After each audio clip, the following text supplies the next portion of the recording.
இந்த வீடியோவில் நாம் மட்டன் பிரியாணி செய்வது எப்படின்றத பற்றி பார்க்க போகிறோம். மட்டன் பிரியாணி வந்து நம்ம குக்கரில் எப்படி செய்கிறதுன்னு பார்க்கலாம்.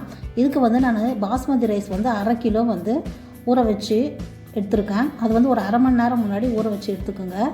இப்போது 3/4 கிலோ, அதுக்கு 1/2 கிலோ அரிசிக்கு நான் 3/4 கிலோ மட்டன் எடுத்துருக்கேங்க. கறிக்கு ஏற்ற மாதிரி பெரிய பெரிய பீஸு, அதாவது பிரியாணிக்கு ஏற்ற மாதிரி பெரிய பெரிய பீஸாக வச்சுருக்கேன்.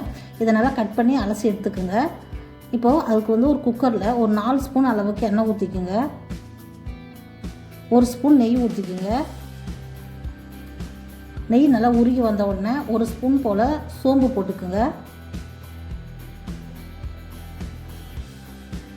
கிராம்பு ஒரு 10 கிராம்பு போல் போட்டுக்குங்க. பட்டை 2 போட்டுக்குங்க. பிரியாணி இலை 2 போட்டுக்குங்க. ஏலக்காய் ஒரு 4 போட்டுக்குங்க. அது நல்லா வதக்கிக்குங்க. இப்போ வெங்காயத்தை நல்லா நீல வாக்காக கட் பண்ணி ஒரு 4 வெங்காயம் போல் அதை அரிஞ்சு போட்டுக்குங்க. வெங்காயம் நல்லா வதங்கட்டும். நல்லா வதக்கிக்குங்க வெங்காயத்தை. பாருங்கள் நல்லா வதங்கிடுச்சு. இப்போ வந்து நம்ம வெங்காயம் வந்த பிறகு கறி எடுத்து போட்டுக்கலாம். போட்டு நல்லா கலந்து விட்டுக்குங்க. இப்போ 3 ஸ்பூன் அளவுக்கு மிளகாய்த்தூள் போட்டுக்குங்க. வெறும் மிளகாய்த்தூள் போட்டுக்குங்க. கரம் மசாலா 2 ஸ்பூன் போட்டுக்குங்க. தேவையான அளவு உப்பு போட்டுக்குங்க.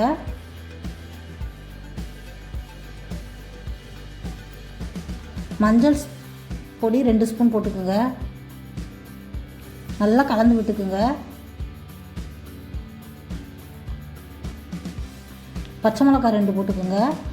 கீரி போட்டுக்குங்க 2 பச்சை மிளகாய், 2 ஸ்பூன் இஞ்சி பேஸ்ட்டு, 2 ஸ்பூன் பூண்டு பேஸ்ட்டு போட்டுக்குங்க. அதே நல்லா கலந்து விட்டுக்குங்க. இந்த மாதிரி நல்லா கலந்துக்குங்க. மசாலாலாம் நல்லா கலரணும்.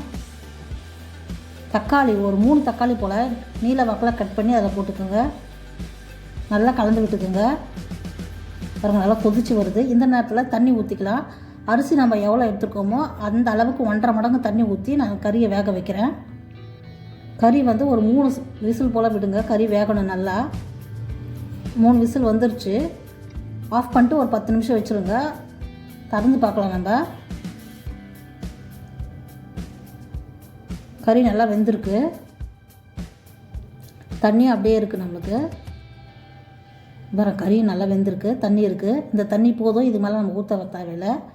வேறு தண்ணி, இந்த தண்ணியே போதும் வேக வைக்கிறதுக்கு. புதினா இலை வந்து கொஞ்சம் கட் பண்ணி அதில் போட்டுக்குங்க.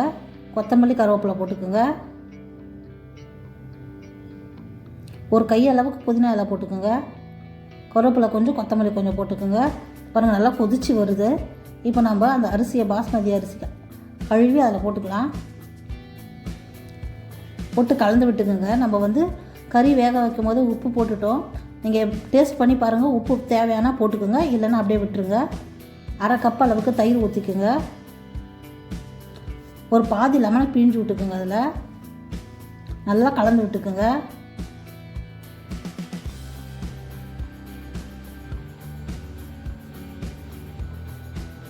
இப்போது அதுக்கு மேலே கொஞ்சம் புதினா இலையை தூவி விட்டுக்குங்க. குக்கரை போட்டு மூடிடலாம். நம்ம மீடியம் ஃப்ளேமில் ஒரு விசில் வர வரைக்கும் விடுங்க. போதும். ஒரு விசில் வந்துடுச்சு. இப்போ ஆஃப் பண்ணிட்டு ஒரு 10 நிமிஷம் போல் அப்படியே விட்டுருங்க. இப்போ நம்ம திறந்து பார்க்கலாம். பாருங்கள் அரிசிலாம் நல்லா உதிரி உதிரியாக வந்திருக்கு. கறியும் ஏற்கனவே நல்லாவே வெந்திருந்தது. இப்போயும் நல்லா வெந்து வந்திருக்கு. நம்மளுக்கு மட்டன் பிரியாணி இது மாதிரி பண்ணிங்கன்னா ஈஸியாக குக்கரில் செய்திடலாம். மட்டன் பிரியாணி ரெடி ஆகிடுச்சு. இதுக்கு நான் சைட் டிஷ் வந்து தயிர் பச்சடியும் முட்டையை வேக வச்சு வச்சுருக்கேன். இது மாதிரி பிரியாணி செய்து சாப்பிட்டிங்கன்னா ரொம்ப பிரியாணி டேஸ்ட்டாக நல்லா சுவையாக இருக்கும். இந்த வீடியோ பிடிச்சிருந்தால் லைக் பண்ணுங்கள், ஷேர் பண்ணுங்கள், சப்ஸ்கிரைப் பண்ணுங்கள். மறக்காமல் பெல் ஐக்கானை கிளிக் பண்ணுங்கள்.